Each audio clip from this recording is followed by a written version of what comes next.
Morenu v'Rabbeinu, there's no secrets. I think it's so important to take a few minutes to remind ourselves about what a gigantic, unbelievable zechut we have in this community to be led by a world-class superstar, Morenu v'Rabbeinu HaGAON, Morenu v'Rabbeinu Rav Eliyahu Ben-Haim, who is the chief rabbi of the Mashadi community and just turned 85 years old a couple weeks ago. And Rav Ben-Haim just retired from YU after being Rosh Yeshiva for 30 plus years. I had the zechut of seeing Rav Ben-Haim in that world and here in Great Neck. And I think it's important that we remind ourselves of what is zechut we have, and the thesis statement is to make the most of the zechut that remains. As long as it should remain until Mea V'Asrim Shana, but you should make sure to take advantage of it. You never know where you're going to be tomorrow. And full disclosure, I am 100% not Mashadi.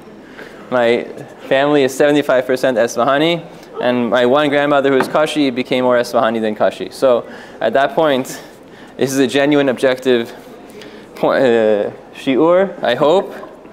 And frankly, just so you know, Rav Ben-Haim is not Mashadi either. So I remember Rav Wallerstein once said, Rav Wallerstein Zatzal once gave Sichat Musar, pre-Slichot, years ago when I was in high school, and all the rabbis were also in high school. Rabbi Adam, Rabbi Moshe, everyone. And back then there was no SPM, there was no learning in 54, there was no learning anywhere else. It was just in Torah Or. That's where all the learning was, 15, 20 years ago. So I remember that Rabbi Wallerstein was saying, he was bashing all the Persians for whatever they do. And one of the things was, what's with you Mashadis? Everything has to be only if you're Mashadi. What if Mashiach comes and he's not Mashadi? And he looked at Rabbi Adam and he said that. He didn't realize he was looking at Rabbi Adam. He said that, but either way. So he also had a few other great lines, like, what's this public school you guys have here called North Shore?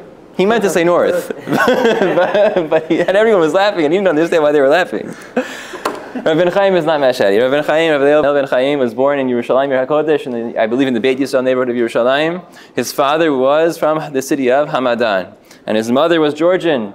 The Geula neighborhood was founded by her ancestors. They were Yerushalmi a few generations going back. And Rav Ben-Haim grew up in a home where he was a little bit of a shovav.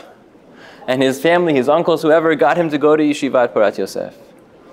Where at first he didn't really click, but soon afterwards turned on. And the little Eloi, who was about bar mitzvah age, Eliyahu Ben-Haim, gigantic Talmid Chacham at a young age. He knew all of Shas backwards and forwards. And he was still a bit of a shovav, because people used to come and ask him questions. Harav, what does this mean? Eliyahu, what does this mean? Where is this Gemara? And he would, sometimes people ask you questions, you can tell if they really did their research or not. And if he felt like the person just wasting his time because they didn't ever exerted any effort themselves to look it up, he would actually make up Gemarot. And like tell them, there's a Gemara here, Amar Rabbi Abba, Amar Rabbi Chanina, and he would make up a whole story to make fun of them. And he almost got kicked out of Porat Yosef for doing that. Hacham and Tzion was not happy with it. Apparently, Rav Ezra Attieh's son, Rav David Attieh, saved Rav Ben-Haim. And at the age of 16, he got Simicha in Yoredeya. At the age of 17, he had Simicha in Yore Yadin Yadin, signed by several great Gedolei Ador, Rav Chugi Abudi, Rav Ezra Attieh, Rav Waldenberg, that's Tzitz Eliezer, and others. He was a Shochet, he was a Menaker, he was a Chazan, Mumche. And he learned his first year in Porat Yosef by Hacham ben Tzion Abba Shaul. He went on to finish Porat Yosef to the Rav Yitzchak Nisim, the chief rabbi's kollel, called Beit HaNasi, where he learned with Chacham Ovadia Yosef, Hilchot Gitin. He learned by Rav Mordechai Eliyahu. He was really, really impacted by Rav Mordechai Eliyahu. We all look at Rav Mordechai Eliyahu as Tzaddik Yisod Olam. But he was also a superstar Dayan, who was on the game all the time. And he was really mitzpa'el from being connected to Rav Mordechai Eliyahu. Rav Ben-Haim taught in a yeshiva called Beit HaRashal in Yerushalayim at the age of 22, where he was able to bring people closer to Torah, and even some of the world's greatest Dayanim were his students. And he sent them to Porat Yosef to learn the whole story that I'm just learning about tonight for the first time. He went off to, at the behest of the Jewish Agency, he went to Iran, where he became a Chazan, and then the rest is history. But before that, he was a Chayal. It was normal for people to spend 6 months basic training in the army, whatever it was. And he fought in the 6-Day War. He shechted chickens in the Sinai Desert. because the soldiers were going to eat nevelot. So he took their razors that they were shaving with, and he shechted chickens in the Sinai desert. He wasn't the Mishacher Yerushalayim, but he was Rav Eliyahu Ben-Haim. He fought in Milchemet Yom Kippurim, in the Miluim. And when he went off to Iran first as a Chazan, eventually the community realized that this guy's not just a Chazan. He's a big rabbi. He knows how to read the Torah. Ooh, right? So they made him a rabbi also. And then 1979, everyone left, and he made his way to New York with them, to Queens, and he became the chief rabbi of the Mashadi Jewish community of America. Along the way, he worked in Yeshiva Flatbush, and then to somehow in YU. And when he was in YU, he was just a Rav, a rebbe, whatever, something like that. I don't know exactly for how long. The story goes, I heard this from more than one person, that they were looking for a Sephardic Rosh Yeshiva. And there were 3 candidates, all 3 Ben-Haim. Hacham Baruch Ben-Haim from the Syrians, Rav Ben-Haim from Queens, the Moroccans, and Rav Eliyahu Ben-Haim from the Persians. And Chacham Abba was on one of his trips to visit America, and he had spent more than once, he spent a week in YU. He's speaking, giving shiurim for the YU people, for the broader public, and people were invited to come and hear shiurim from Chacham Abba. And apparently there was a shiur for the Sephardic rabbis in the New York area. And in this shiur, whatever Chacham Abba was talking about, we don't have a recording unfortunately, apparently the story goes that people would interrupt Chacham Abba and ask questions, and he would disparage them. Chamor, tipesh, lo yodea klum, tachzor le'yeshiva, lo yodea. And then apparently at one point he said something, and a voice pops out from the back, high-pitched voice from the back, says, "Lo b'daf zeh, b'daf zeh." You got it wrong. You got the wrong source. And Rabbi says, "Nachon," and he kept going. Afterwards, Rabbi Charlap, who is the dean of the yeshiva, asked him what happened, that this guy, you don't kill everyone else, you rampaged. He said, Eliyahu Ben-Haim, Tamei Chacham Gadol, knows what he's talking about. He's my student. That's how he got the job. Rosh Yeshiva of YU, 1993. I was born that year. So I always know how long he was Rosh Yeshiva for, because I'm only 31. So Baruch Hashem. Rav Ben-Haim lives in 3 worlds. Great Neck, the Mashadi community. Queens, the remnant of the Mashadi community, but really the Beit Din Badatz Mekor Chaim, which does Giur, Gitin, Dinei Mamonot, Kashrut, and YU. There are 3 completely different worlds. You can walk down the hall past Rav Ben-Haim in YU for years and not realize that he's not just a Rosh Yeshiva. He's also a Dayan. He's also the rabbi of a community of thousands of people who did not have his upbringing, and he somehow manages to be with them for several decades. I have the zechut, among many others, to live in 2 of those worlds. Some Yechidei Segula have 3 of those worlds. When I was in 11th grade, Rabbi Moshe, who is 3 years older than me, Rabbi Moshe and Rabbi Adam are 3 years older than me, Rabbi Livian is 4 years older than me, Rabbi John is 2 years younger than me. We were all in Henk at the same time, overlapping more or less. So Rabbi Moshe was visiting from YU in Henk, and he mentioned to me, or maybe it was a text message, Rav Ben-Haim's shiurim are on YU Torah. I'm like, who's Rav Ben-Haim? Like, who's that? I knew a little bit, whatever, so he sent me the links to YU Torah. And in 11th grade, I started listening to whatever I could from the Rav. Whatever was online, I listened. It wasn't that much. YU Torah had only started fairly recently. It was 2009, 2010. I started listening. I graduated high school. I went to Shalvim. And in Shalvim, I was learning Ketubot. And I had questions. I had listened to the Rav's shiurim on Hilchot Sidur Kiddushin, of all things. And I had questions, so I called the Rav. Cold call. He had no idea who I was. I had only prayed in Torah Or and other shuls my whole life. I'd never been to 54 or anything. I didn't know where 54 was. I had a lot of Mashadi friends. I actually knew where 54 was. I wasn't 54 in Shabbatons. That was wrong. Ignore that. But either way, I had no connection to the Rav. But I would ask Rabbi Moshe questions to ask the Rav. And now I got to ask him myself. I called him up, asked him where something was. He knew the Mekor on the spot. He was off by a few simanim. Okay, if you're holding in the Rosh al Shas, but everything about plus or minus 3 simanim is not the end of the world, okay? So he knew where everything was. He answered me right away, and he said, Be'ezras Hashem Tieh Rav. He says that to everybody. Rav Ben-Haim is not just the person who is a gadol b'Torah, that he knows Shas, Bavli, Yerushalmi, backwards and forwards better than the Bar Ilan. Guys have searched what he's quoting on the Bar Ilan and not found it, and he's like, Zo, Hacham, tiftach et ha-sefer, Tavi, bring it here, I'll show you. I've seen with my own eyes that I'm reading the Ramban in the Shiur, in the summer kolom, and he finishes the sentence in my face. Not just Ramban al Torah. Rav Chaim Vital's Chezionot Maharchu, the private dream diary of Rav Chaim Vital, the student of the Arizal, the Rav knows to finish the sentence on the spot. I experienced this, I'm telling you, Edut, my own experience sitting right next to the Rav in Shiur in this building 2 floors down. The Rav is holding. He also exercises every day. Something to do. Something to work on. And I think that in the few minutes that we have tonight, and not so much, to give you a little bit of a sense more. There's so much here to say. There's no way we can do it. But I'll speak as fast as I can, and you listen to the recording. I apologize in advance. The Rav was there. I can read Heichal Yitzchak, Rav Herzog's Shelot Utshuvot, about major issues of Agunot and Gitin and whatever, and think that I know what happened. And when the Rav mentions it in the Shiur, and he mentions it the wrong way, and I say, Rav, Zelo haya kacha, katuv kacha, he's like, no, it's a kacha. I'm like, no, it says this way in the Sefer. He's like, Ani hayiti sham. It was like this. When the rabbi is a yovel older than you, he might know a little bit more than you, right? You read the books and you think you know what took place. He was there. We read 3 volumes of biographies of Hacham ben Tzion Abba Shaul. He had Hacham ben Tzion every single day from 8:30 or 9:30 a.m. to 1 p.m. every single day straight. Straight, no breaks. Hacham ben Tzion would be sweating by the end of the shiur. And Rav Ben-Haim was there. We read these stories about how Hacham ben Tzion was a tzaddik. You're like, oh, is it really true? The Rav says, Af echad lo nolad tzaddik. All the gedolim, they were all born normal. Rak Hacham ben Tzion. Oh, nolad tzaddik.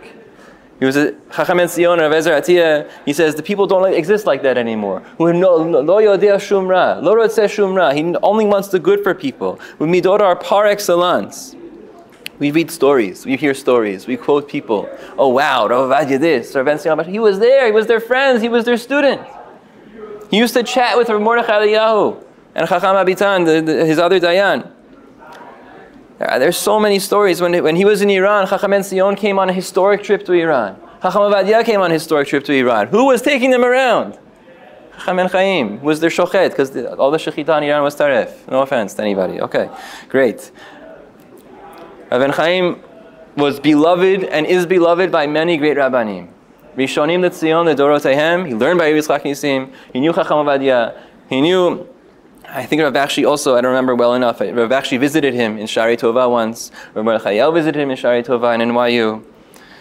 Rav Amar loves Rav Ben-Haim more than anybody else in the world. Rav Amar sat here a few months ago and said Rav Ben-Haim is the greatest rabbi in this continent. Not a nobody. Rav Shlomo Moshe Amar is one of the most genuine Talmidei Chachamim, in my opinion, alive today. It's unbelievable. Chacham Yitzchak Yosef, when he was not even running for Rishon LeZion, Rav Yitzchak Yosef met Rav Ben-Haim in Shari Tova, right, 2011 maybe, 2010, if I recall correctly. And from what I understand at that meeting, Rav Ben-Haim said, Be'ezrat Hashem tiyeh Rishon LeZion. So when Rav Yitzchak Yosef won, he called Rav Ben-Haim and said thank you for the beracha. Rav David Yosef was just here. He says, one of the rabbis in the rabbi meeting that we had with the Vad and Rav David Yosef asked him a question in Even HaEzer. He said, Even HaEzer, Rav Ben-Haim yodea yoter tov mimeni. Tishal oto, yodea etzeh tov meod. It's unbelievable. Rav Ben-Haim loves Rav Shechter. He's like, Rav Shechter mevin et halacha. לא עושה בלבולים, פלפולים, חומרות, אנשים בטלים, לא עושים מה לעשות עם הזמן שלהם, מבלבלים את המוח. אבל רב שכטר מבין את ההלכה. Rav Ben-Haim doesn't like chumrot, he doesn't like wasting time. He's a man of halacha. If the Shulchan Aruch says it's okay, it's okay. If it's not, it doesn't say it's okay, it says it's not okay, then it's not okay. Don't give me your policy schmalacy. I don't care about your stupidity. I don't have the patience for it. And he's gotten and brushed shoulders with many rabbis who don't like that. FYI, there a lot of Ashkenazim are professional, procedural, things have to be done the right way. The Rav is not into that. Whatever the din is, that's all that matters. There's a rabbi in YU, Rav Michael Rosenzweig, who is a GAON Olam. Abstract lumdis par excellence. The biggest abstract lumdis world categorizations that you can imagine, and much more than that. Rav Ben-Haim likes to say that Im Rav Rosenzweig rak hayalomet halacha, yachol להיות כמו Rav Ovadia Yosef. But he doesn't. Rav Ben-Haim doesn't have a filter. And he's awesome. He's awesome. He used to give rides to people to YU every day. He drives this Jeep, right? The Wrangler or something. He used to drive it anymore. Can you imagine back when the Throgs Neck Bridge had the arm? Not the toll scanner, but the arm. The rabbi was in a rush to go to yeshiva. He didn't have the time to wait for the arm to go up all the way. So sometimes he didn't make it. But It was epic driving with the Rav from 54 after Shacharit every day. Some people used to do that, or at least on Mondays, whatever. I was never in his shiur in YU officially, but I made it my business to be around the Rav as much as possible. Go to his office whenever I could to talk to the Rav, ask him questions, see him, ask him questions, talk to the Rav. In the summers, the first 3 summers we had the summer kollel, I was in his shiur. Rav Elbaz had his side and the Rav had his side. It was just for the summer. So I was with the Rav for the summers, for 3 summers. It was fantastic, fabulous experience to have him to myself. And throughout the years, the Rav would literally start a conversation with me and then like, Tov, yesh li milah, yesh li zeh, pick up the phone and kick me out of the office. Tov, ditro, then pick up the phone, just whatever. And then 4 months later, 6 months later, 10 years later, just 2 weeks ago, 10 years later, he continued the conversation. Oh,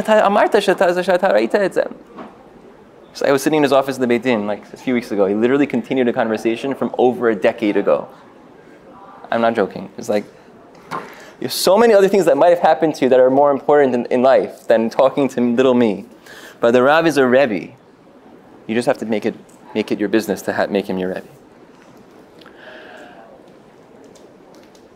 The Rav's Derech HaLimud is very much into the Pojo style of group learning. We're all learning together in a group. We read together. We understand together. And that's good, but you also have to make sure to learn Seder yourself first. That's important to know. But it's impossible to go a shiur without the Rav quoting the Rambam here, the Gemara there, the Yerushalayim there, the Zohar, the Arizal, the Chacham Abba, Chacham and Tzion. In his style, the Derech HaPesika is about being Mekel. And he's not interested in anybody playing games. We have the Shulchan Aruch. If you want to be Mekel, you have Chacham Abba and the Shulchan Aruch. If you want to be Machmir, the Ben Ishchai, that's it. Ashkenazim, Ein Sof LaChumrot. That's it. There's Ein Sof LaChumrot. And the Rav's Shita and Halacha is very much that the Shulchan Aruch is for everybody. But if you want to follow the Rambam, you can. And if you want to follow the Vilna Gaon, Me'al HaKol. Because the Vilna Gaon saw everything. He had no shita, he was bipartisan, he wasn't stuck to a specific party, and he understood it better than anybody else. There are a lot of people who don't like the Rav for that opinion. But you know what? He's entitled to an opinion. He's a Chacham Hichigia Lehora'ah. You don't have to agree with the Rav's Derech HaPesika and Derech HaLimud to learn Torah from the Rav. You have to respect it though. He is a Chacham Hichigia Lehora'ah, and he's in our midst. How could you not take every opportunity to learn Torah from Rav Ben-Haim? And he raises you up so much. He's interested in the growth of his Talmidim, and he gives them so much opportunity. I walked into his Beit Din for the 2nd time in my life a couple weeks ago, expecting to do some shimush because I happened to be dropping off his books from his office. And he's like, and he told me, Ulai tachtom get, maybe you'll sign a get, do some shimush. I walk in, he's like, Ata kotevet haget hayom. And I'm like, okay. And I did. And someone else there complained about how I did it, and the Rav backed me. The Rav was very willing to give his Talmidim room to grow. I'm only here because of Rav Shechter and the Rav. It's something to understand, that there's so much room for growth. And I have to close, that if the Rav was a brainwashing rabbi who made everyone wear a black hat, and I'm not saying there's anything wrong with that, but that doesn't work on the macro scale. Flipping people out only works on the micro scale, that this person will be so inspired. You'll have 10 people, 20 people that make a breakaway minyan, because that's how it has to be. But when you want to grow a community on the macro scale, you have to do it not at 45 degrees, 1, 2, maybe 3 degrees. And over the course of not 1 or 2 years, but over 1 or 2 or 3 or 4 decades, you'll go from a community that I'm sure there are a lot of bad things we can say about what used to happen back in the day, to the point that we have hundreds of B'nai Torah who are learning Torah in our Beit Midrash every single day throughout the year. And they're not just here, but they're in yeshivot all over the world. If the Rav flipped out 10 people in 1976, then this would never exist. But he grew everything slowly, and we are all the perot of his labor. We should realize the Mekor Mayim Chayim that gave it to us, the Eitz Chaim Hi L'Machazikim Ba, is still here. Don't waste it. Make the most of it. And you know what? I didn't know Hebrew when I started learning from the Rav. I used to play GameCube or RuneScape while I played, while I listened to shiurim like Rabbi Wallerstein or whatever in English. I started listening to the Rav the first month. I couldn't do anything else. My brain was not able to do both at the same time. After a month, I got used to it though. I was able to go back to playing RuneScape and GameCube, or Wii at the time, while also listening to the Rav. And I made it through plenty of shiurim. You can too. Take some time to learn the Hebrew. If you're not up to the level of the Rav, then don't waste your time. That's a gigantic mistake. But aspire to be at the point that the Rav's Torah is where you're holding. Fine wine. You can't start drinking it right away. You have to start with the simple stuff. Simple alcohols, and then you can make your way up. But it's not going to be here forever. Make the most of it. Baruch Adonai Leolam. Amen. Amen. Thank you guys. Maybe Chananya? Anybody? Ben Achashia Omer. Rasa Chadosh Baruch Hu Zakot Et Yisrael Fichach Yirvadim Torah Mitzvot Shneimar Adonai Chafetz Man Tzidko Yagdil Torah V'Yadir. The Rav always says that the Rambam only tells you about one Kaddish al Yisrael, and that's the one for after learning Torah. So after having giving a shir about the Rav, I feel like I'm going to join you in saying al Yisrael the Torah Rav. Rasa Chadosh Baruch Hu Zakot Et Yisrael Fichach Yirvadim Torah Mitzvot Shneimar Adonai Chafetz Man Tzidko Yagdil Torah V'Yadir Yitgadal V'Yitchadash Shemei Rabba.